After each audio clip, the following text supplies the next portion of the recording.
Hello, everybody. This is Miss Corey, and today I'm going to be talking about U8-L2 Power of the Church. So, your job today is you're going to watch the Ed Puzzle video, which you're doing right now, and answer the questions. Any questions I will ask you during the video today will be in blue text. You're also going to follow along with your study guide. Okay, so your U8L1 study guide. And any important concepts on the study guide will be in red text in the slideshow, mainly their vocab words. So write down the definitions on your study guide. And of course, if you have any questions, email me or come to office hours.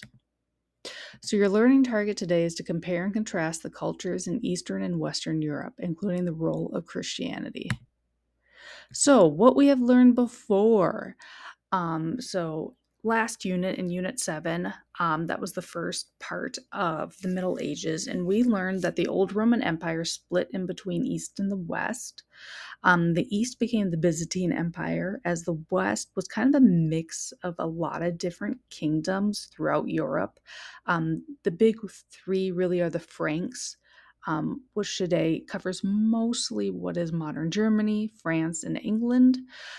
Christian church in the West also declared itself secular, meaning that the Pope pretty much has the power to say who is king and who is not. So here is a map of kind of that split between East and West. You can see here in more of this kind of pinky red color, that's Catholic. You can see that it covers countries like France, Spain, Germany, mostly Italy. And then, of course, over here to the east is Orthodox.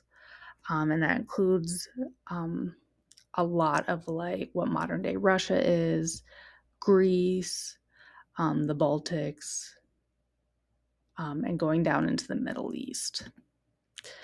All right, so in Western Europe, that was based in the church was based in Rome, and that would turn out to be what we call today Roman Catholic. The head of it is the Pope.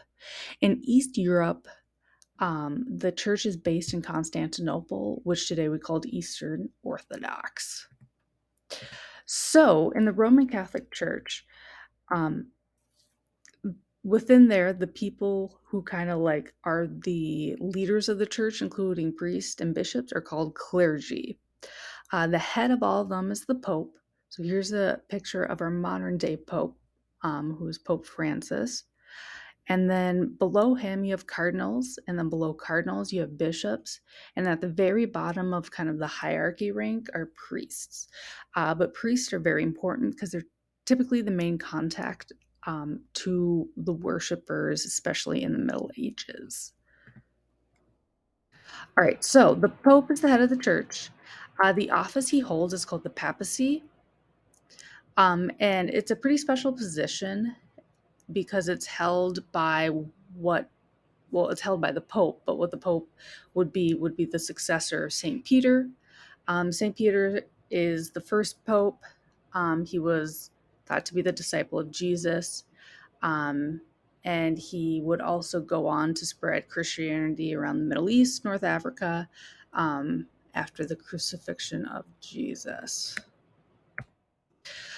So the Pope is the overseer of all of the Roman Catholic Church. I mean, he is like the top person.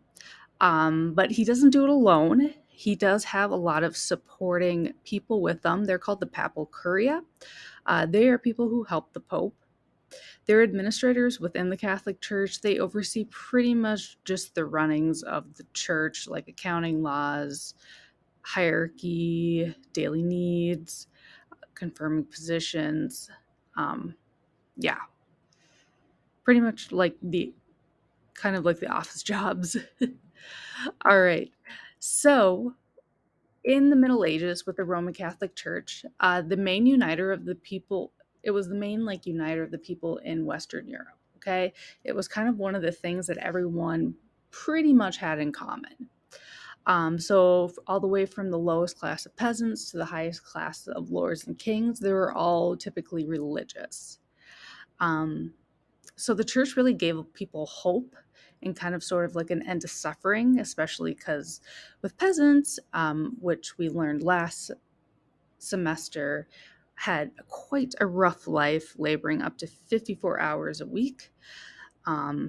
It also gave them kind of a sense of community, kind of like a rallying point, something for everyone to come together. And also, the church physically, like the building itself, served as a physical social center.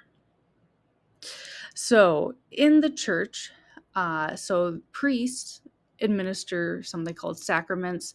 There's many different kinds of sacraments. Um, what they are, they're pretty much just religious ceremonies. For example, baptism initiates someone officially into the church, which I know last semester we talked about Clovis getting baptized after he won that battle.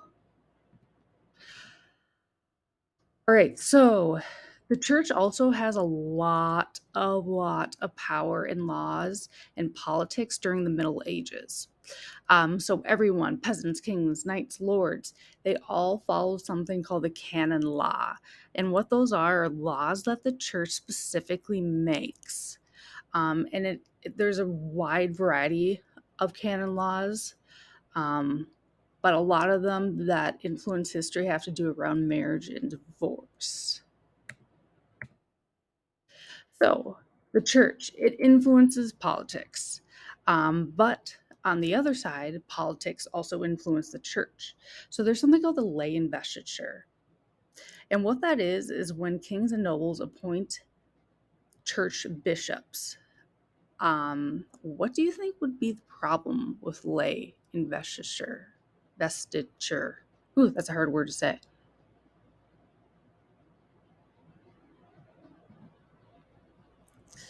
All right.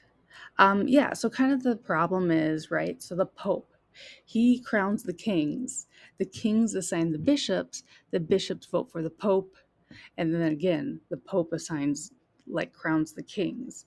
So it's kind of the cycle of power. Um,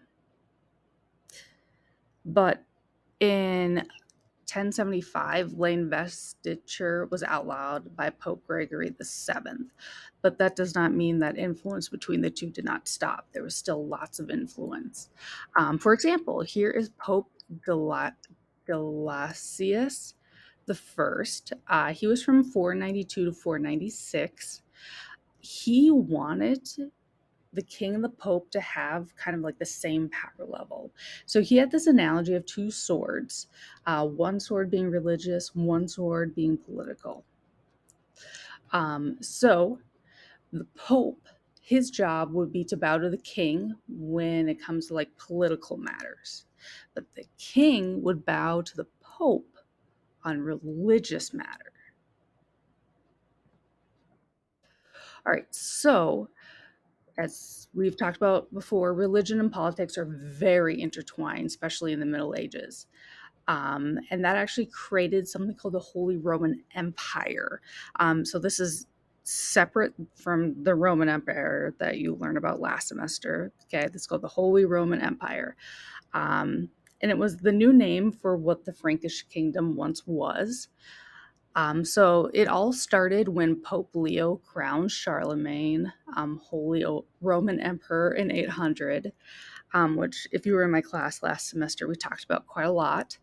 And pretty much the reason why Pope Leo did that, it was the thank you gift from the Pope to Charlemagne for saving the city of Rome, where the Pope lives. All right, so Holy Roman Empire. Today, it includes most of what is modern day Germany, a little bit of France, and most of Austria. And you'll see too on a map, it also includes some like portions of Italy. So by the 1500s, about mid 1500s, it loses a lot of power because the German tribes start splitting up the land. And pretty much by 1806, it's just a powerless title that doesn't really mean anything anymore. So here's a map of the Holy Roman Empire at its height in about the 1500s. Yep, you can see here that it includes some of Italy, France, Germany, Austria. All right, so there are a few more challenges that the people in the church have to face. So, what was happening in the Middle Ages, especially since communication had to go through like horseback or by word of mouth, right? You couldn't just like call somebody.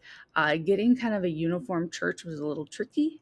One of the no-nos that priests did during this time period is that they married and had families, which was against church rules.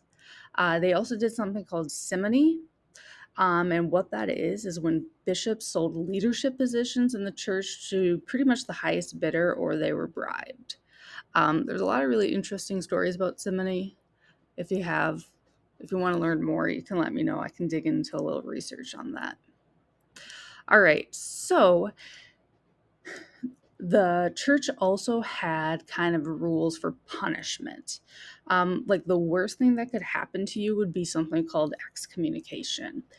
And that's when someone is kicked out of the church and all of its services. So pretty much they can't receive sacraments and they can't have a Christian burial. Um, it's like there's a bunch of different reasons why someone might get excommunicated. Some of the ones that I found included priests breaking the seal of confession, celebrating mass when you're not a priest, and also physically attacking the Pope, which of course would be probably would cause some punishment for sure. All right. So someone who is excommunicated is called a heretic.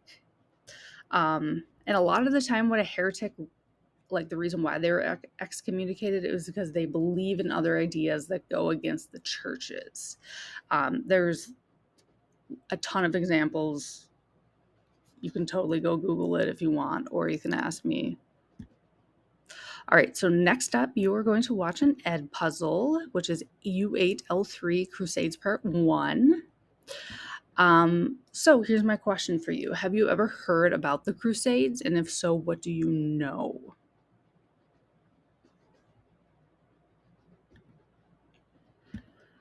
All right, so the Crusades, you're going to learn all about it in these two videos that you're going to watch. But pretty much it was a conflict between Christians and Muslim caliphates over control of the Holy Lands. When I talk about Holy Lands, it's in an area called the Levant, which is pretty much like kind of the connecting piece between Africa and the Middle East. It includes, of course, Jerusalem. And what a caliphate is, if you weren't in my class last semester, so a caliphate is, it's kind of like a kingdom, but in like the Muslim Islamic world. So here's my question for you. Why are the Holy Land so special to Jews, Muslims, and Christians?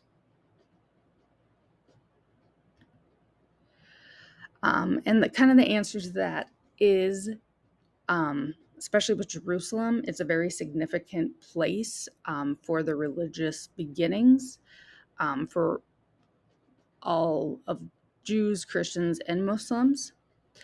So you can see a picture kind of down here. This is a modern day Israel and Palestine. Up here is Dome of the Rock. That is a really important mosque. Here's the Western Wall. That's a huge symbol in Judaism. And of course, there's quite a few Christian churches around there too. All right, so like I said, next up, you're going to watch U8-L3 Crusades Part 1. You're going to write questions that pop up on the Ed puzzle on your study guide under section 3. As they pop up, I literally say like question number 1, write in your study guide, and then I'll ask the question, and you just write the answer in your study guide. And then after that, you're going to watch U8-L4 Crusades Part 2. Do the same thing, just do it under section 4. And of course, if you have any questions or comments, or if you want to learn more, you're more than welcome to email me or come to office hours. All right, that's all I got. Bye.